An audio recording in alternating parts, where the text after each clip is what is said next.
নমস্কাৰ, welcome to নিশ্চয় YouTube channel. তেওঁ মোৰ পাছফালে দেখিছে ব্ৰিটিছৰ দিনৰ যি পুলিচবয়া। প্ৰকৃততে তেওঁ ব্ৰিটিছৰ দিনৰ পুলিচবয়া নহয়, আজি চতিয়া দিৱস উপলক্ষে যি পুৰণি আমাৰ চতিয়া থানা তাৰে অকণমান শতাংশ দাঙি ধৰিছে। বৃহত্তৰ চতিয়া মৰ্ণ নদীৰ পাৰতে অৱস্থিত আমাৰ চতিয়াৰ সেই পুৰণি থানাখন।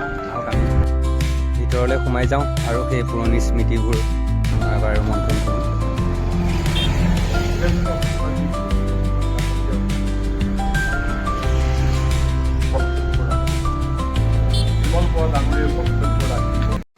এইটো সংকল্পলৈ আগবাঢ়ি যাওঁতে আমাৰ চৰকাৰৰ মুখ্যমন্ত্ৰী ডাঙৰীয়াই আমাৰ প্ৰতি যি শুভদৃষ্টি, আমাৰ প্ৰতি যি আন্তৰিকতা প্ৰদৰ্শন কৰি তেওঁক কষ্ট কৰি দিল্লীৰ স্বাধীনতা ইতিহাসত উলিয়াই চতিয়া দিৱসৰ চৰকাৰী স্বীকৃতি দিলে সদায় চতিয়াবাসী ৰাইজ তেওঁৰ ওচৰত আমি কৃতজ্ঞ হৈ থাকিম।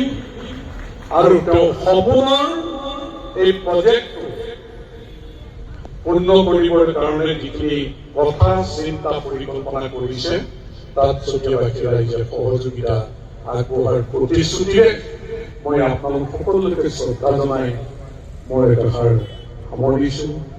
ধন্যবাদ। জয় অসম, ভাৰত মাতা কি জয়। 1913 চনতে স্থাপিত চতিয়া ঐতিহাসিক আৰক্ষী থানা এইসকল মুক্তিযোদ্ধাসকলৰ চৰিত্ৰৰূপে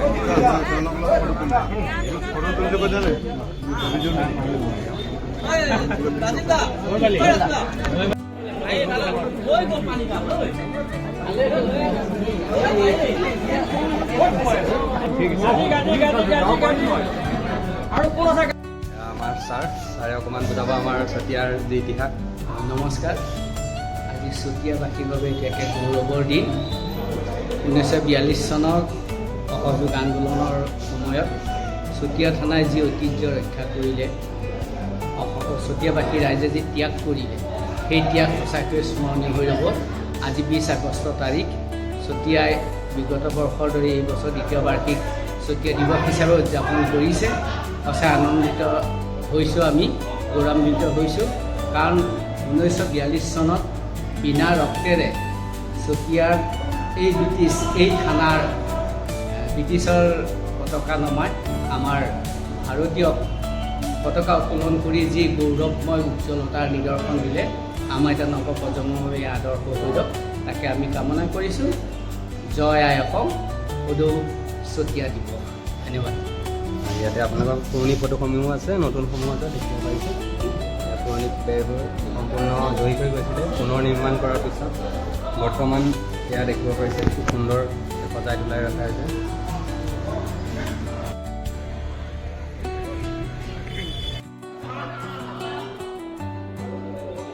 अंग्रेज के जमाने का पुलिस ऑफिसर है।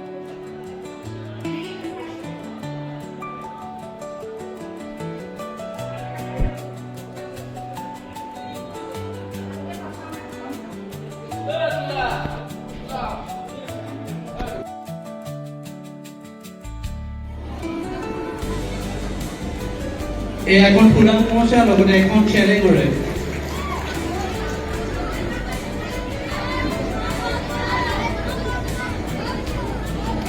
আৰু লগে লগে এখন শৰাই তেখেতলৈ আগবঢ়াইছে বিধায়ক ডাঙৰীয়াই। আৰু এটা স্মাৰক ছয় দিৱস উদযাপন কমিটিৰ তৰফৰ পৰা বিধায়ক ডাঙৰীয়াই এটা স্মাৰক প্ৰদান কৰিছে। আৰু তেখেত আমাৰ মাজত উপস্থিত হোৱাৰ কাৰণে আন্তৰিক ধন্যবাদ জনাইছোঁ।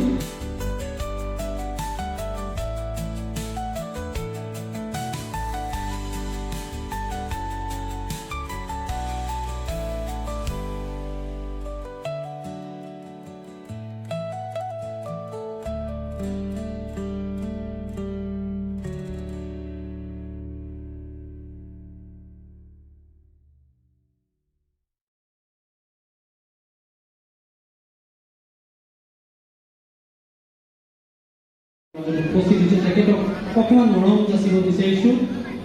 শোণিতপুৰ জিলাৰ জিলা পৰিষদৰ উপসভাপতি হিতেশ বৰুৱা ডাঙৰীয়াই তেখেতক এখন ফুলাম গামোচা, এখন চেনেল আৰু এটা স্মাৰক কৰে তেখেতক মৰম যাচিছে।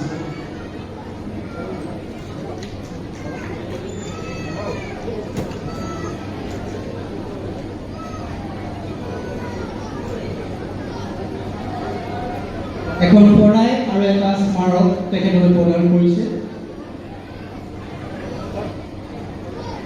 আৰু লগে লগে তেখেতক আমি আসন গ্ৰহণ কৰিবৰ কাৰণে অনুৰোধ জনাইছোঁ। চ' গাইজ ভিডিঅ'টো ইমানতে সামৰিছোঁ। যদি ভিডিঅ'টো ভাল লাগিছে লাইক শ্বেয়াৰ আৰু চেনেলটো ছাবস্ক্ৰাইব কৰিব নাপাহৰিব। চাই থাকিব নিশ্চতিয়ান ইউটিউব চেনেল। Bye bye.